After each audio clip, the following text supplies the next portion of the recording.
నా బిడ్డలు నా మహిమను చూస్తారు, నా నామానికి మహిమగా వాళ్ళు జీవిస్తారని వాక్యంలో రాయబడింది. ఆమె என்னுடைய பிள்ளைங்க துதிய சொல்லிடுவாங்க. ఎలా చెప్తారు తెలుగులో మీరు? నా బిడ్డలు నా స్తుతులు చెప్పి నా நாமனை மகிமைப்படுத்தாருன்னு வாக்கியத்துல ராயப்படுது.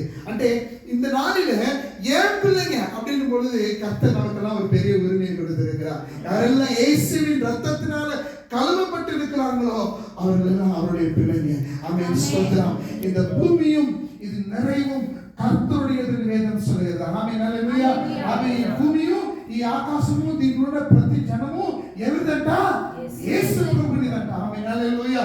ప్రతి ఆమేన్ ஒவ்வொரு ராஜ்யமும் ஒவ்வொரு கோத்திரங்களும் ஒவ்வொரு ஜாதியும் ஒவ்வொரு இனத்தாரும் ஒவ்வொரு மொழியினரும் எல்லாரும் ஆண்டவருடையவர்கள். ஆமென், கர்த்தருக்கு ஸ்தோத்திரம். ஆமென், ஹல்லேலூயா, ஹல்லேலூயா. இன்னைக்கு உங்களுக்கு சாமே பேச்ச ஆராதனை நல்லா நடத்துறாங்க. It was so wonderful worship time that we had. என்னுடைய பிரசங்கத்துல அதிக நேரங்கள் பார்த்தீங்கன்னா அதிகமான ஜெபத்துக்கு தான் முக்கியத்துவம் கொடுத்து ஸ்தோத்திரம் ஒரு 10 నిమిషం 15 నిమిషం ప్రసంగం பண்ணிட்டு పోయిடுவேன். இந்த కాలఘట్టంలో ఈ యొక్క రోజుల్లో దేవుడు ఎక్కువగా మనము ఆయన పాదముల పడి ఉండాలి, ప్రార్థన చేయాలి.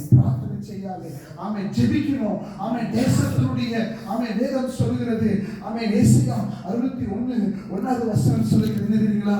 காரிருள் பூமியை மூடிக்கொண்டு வருகிறது. அந்த வசனத்தை வாசிங்களே. கர்த்தருக்கு ஸ்தோத்திரம். ஹல்லேலூயா. வசனத்தை வாசிங்க. கர்த்தருடைய நாமம் மகிமைப்படுவதாக. 61 வசனங்களை வாசிங்க. கர்த்தருடைய ஆவியானவர் என்மேல் இருக்கிறார். சிறுமைப்பட்டவர்களுக்கு சுவிசேஷத்தை அறிவிக்க வருஷத்தையும் நம்முடைய தேவன் நீதியை சரிக்கட்டும் நாளையும் கூறவும் துயரப்பட்ட அனைவருக்கும் ஆறுதல் செய்யவும் சீயோனிலே துயரப்பட்டவர்களை சீர்படுத்தவும் அவர்களுக்கு சாம்பலுக்கு பதிலாக சிங்காரத்தையும் துயரத்துக்கு பதிலாக ஆனந்த தைலத்தையும் ஒடுங்கின ஆவிக்கு பதிலாக துதியின் உடையையும் கொடுக்கவும் அவர் என்னை அனுப்பினார். அவர்கள் கர்த்தர் தம்முடைய மகிமைக்கென்று நாட்டின நீதி 60ஆம் சங்கீதத்துல வாசிப்பீங்கன்னா 60ஆம் சங்கீதம் ஏசாயா 60 வசனம் சொல்கிறது. இதோ இருள் பூமியையும் காரிருள் ஜனங்களையும் மூடும், ஆனாலும் உண்மையில் கர்த்தர் உதிப்பார், அவருடைய மகிமை உண்மையிலே காணப்படும். ஆமென், ஹல்லேலூயா. இருள் இந்த பூமியை மூடிக்கொண்டு வருகிறது. இன்னைக்கு சபைகளை மூடிக்கொண்டு வருகிறது.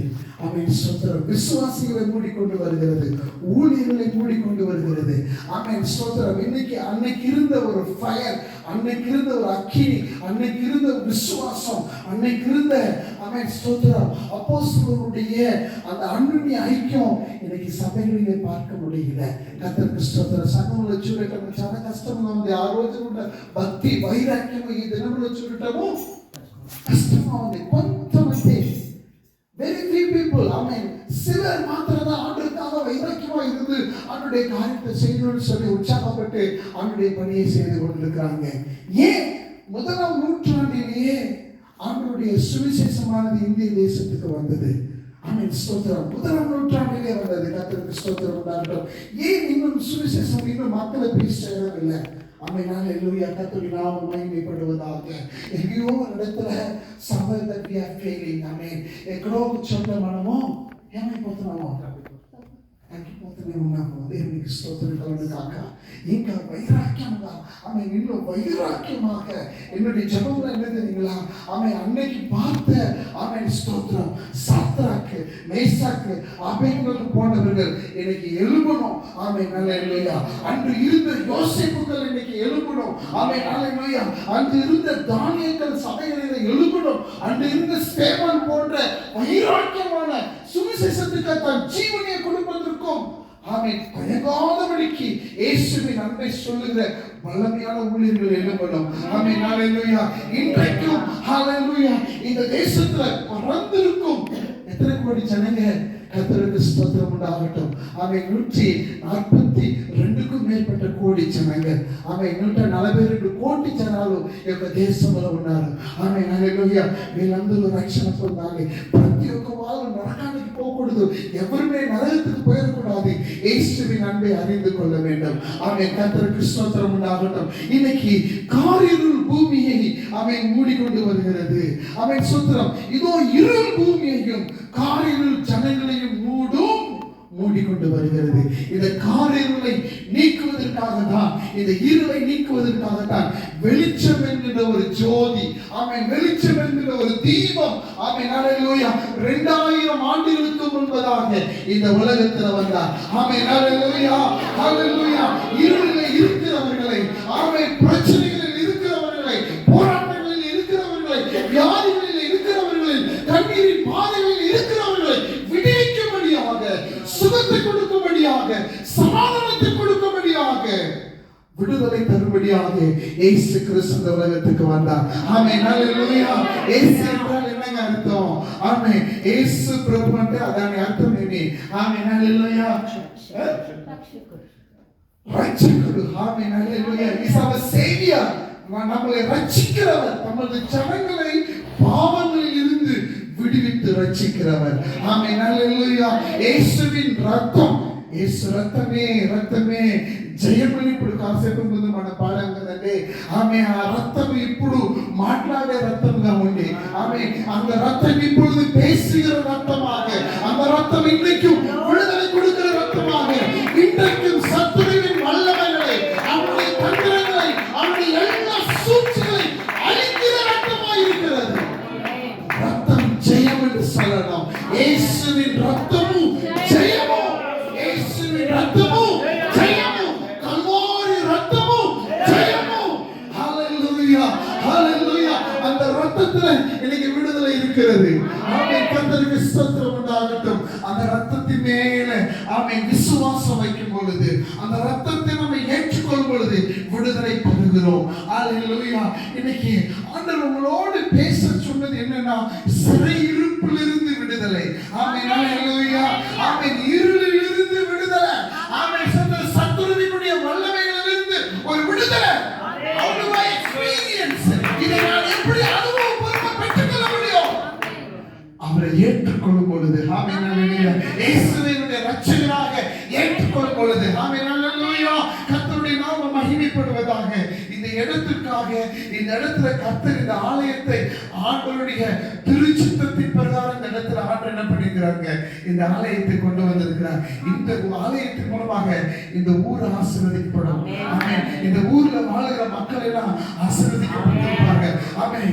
எந்த இடத்துல ஆமென் அதிகமாய் பாவம் பெருகிடுதோ அந்த இடத்துல தேவ கிருபை பெருகிடுது என்று சொல்கிறது.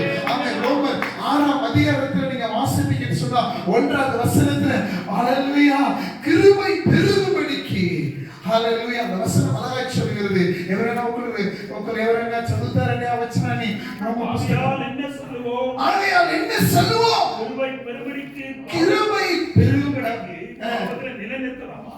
பாவத்திலே ఏమందుము కృప విస్తరింపవలెనని పాపమందు నిలిచి ఉందుమా? நினைச்சு வந்தோமா? ஆமென், ஹல்லேலூயா. கிருபை, ஹல்லேலூயா. இந்த இடத்துல நாம் எதுக்காக ஜெபிக்கணும்? தேவ தயவு இந்த இடத்துல வரணும். தேவனுடைய இரக்கம் இந்த ஊர் மேல வரணும். ஆண்டவர் இவர்கள் மேல தயவு பண்ணணும். அதுக்காக தான் இப்ப ஜெபிக்க வந்திருக்கிறோம். ஆமென். இந்த இடத்துல ஆண்டவரே இந்த மக்கள் மேல மனமிரங்கும். ஆண்டவரே, ஆண்டவரே இந்த மக்களுக்கு நீங்க உதவி செய்யுங்க. ஆண்டவரே இந்த மக்களுடைய பாவங்களை மன்னிங்க. ஆண்டவரே இந்த மக்களுடைய அக்கிரமங்களை மன்னிங்க. என்னுடைய அக்கிரமத்தை மன்னிங்க, என்னுடைய பாவத்தை மன்னிங்க. எங்க மேல இருக்கிற எல்லா தோஷங்கள், எங்க மேல இருக்கிற எல்லா சாபங்கள் இயேசுவா நீங்க எடுத்து போடுங்க ஆண்டவரே என்று சொல்லி மன்றாடும் பொழுது, கதறும் பொழுது, நம்முடைய இருதயத்தை அவருடைய சமூகத்துல ஊற்றும் பொழுது கர்த்தர் ஆமென், ஹல்லேலூயா, கிரியை செய்கிறவராய் இருக்கிறார். கர்த்தர் தயவு செய்கிறவராய் இருக்கிறார். ஆமென், ஹல்லேலூயா, ஹல்லேலூயா. இயேசுவின் ரத்தம் என்று சொல்லுவோம். அவருடைய ரத்தம் ஜெயம், கல்வாரி ரத்தம் ஜெயம், சிலுவையின் ரத்தம் ஜெயம். ஹல்லேலூயா. விசுவாச பார்த்து சொல்லுங்க. உன்னுடைய எல்லா தந்திரங்கள்லாம் போகணும், உன்னுடைய எல்லா சாபங்கள்லாம் போகணும், அடிமைத்தனத்தின் ஆவியினுடைய எல்லா கிரியைகள் அழிக்கப்படணும். ஆமென், ஹல்லேலூயா. இந்த வசனத்தில் நீங்க வாசிப்பீங்கன்னா ஆமென், கர்த்தருக்கு நாம மகிமைப்படுவதாக. 61 ஹல்லேலூயா. அந்த வசனம் என்ன சொல்லுகிறதுங்க? கர்த்தருக்கு ஸ்தோத்திரம் உண்டாகட்டும். இப்பதான் வாசித்த நம்ம ஏசாயா 61ல கர்த்தரின் நாம மகிமைப்படுவதாக. பிரகாசி 61 1வது வசனம். கர்த்தராகிய தேவனுடைய ஆவியானவர் கர்த்தராகிய தேவனுடைய ஆவியானவர் என் மேல எதிர்த்து சொல்ல முடியும். என் மேல ஆவியானவர் இருக்கிறாங்க. ఆమె ఎంతమంది చెప్పగలరు నా మీద పరిశుద్ధాత్మ మీద దేవుడు నా మీద ఉన్నాడు? ఎప్పుడైతే యేసు ప్రభువుని మీరు సొంత రక్షకులుగా స్వీకరించుకున్నారో అప్పుడే పరిశుద్ధాత్మ మీలో వచ్చేసాడండి. ఆమేన్, హల్లెలూయా. ఆమేన్. எப்போ அவரை ஏற்றுக்கொண்டோமோ அவர்தான் நமக்கு உதவி செய்கிறவர். நானும் நீங்களும் ரட்சிக்கப்படுவதுனா சாமானியம் கிடையாது. பரிசுத்த ஆவி நமக்கு உதவி செய்வதனால, நாம் ஒரு பாவியை உணர வைப்பதனால, அவன் நான் ஒரு அக்கிரமத்தில் இருக்கிறவன், அநியாயத்தில் இருக்கிறவன் என்று எனக்கு அந்த உணர்வை கொடுக்க வைப்பவரே பரிசுத்த ஆவியானவர். ஆமென். ஆவி பரிசுத்த ஆவியானவர் எங்கு உண்டோ அங்கு விடுதலை உண்டு. There is a spirit, there is a deliverance in the name of Jesus. இந்த இடத்துல அருமையான சகோதரர்கள், அபிஷேகத்தோட சகோதரிகள், ஆமென், இந்த ஊழியரோடு சேர்ந்து இந்த ஊருடைய சேமத்திற்காக, இந்த ஊருடைய ஆசீர்வாதத்திற்காக ஜெபிக்க வந்திருக்கிறோம். நம்ம நீங்க நினைக்கலாம் நான் ஒருத்தர் தான் வந்திருக்கிறேன்னு. ஆமென். நமக்கு முன்பதாக திரளான ஒரு பெரிய சேனை, ஹல்லேலூயா, வல்லமையான சேனை நம்ம மத்தியில வந்திருக்கிறது. ஆமென். அதற்காக கர்த்தரை ஸ்தோத்திரிப்போம். ஆராதனை வழியில பார்க்க முடிந்தது. ஆமென். துதியின் வேளையிலே அந்த உணர்வு முடிந்தது. இப்பொழுது கர்த்தர் நமக்கு உதவி செய்வார். ஆண்டவருடைய நாமம் மகிமைப்படுவதாக. ஒரு விசுவாசியானவர் இந்த ஊழியத்தை செய்கிற அருமையான ஊழியருக்கு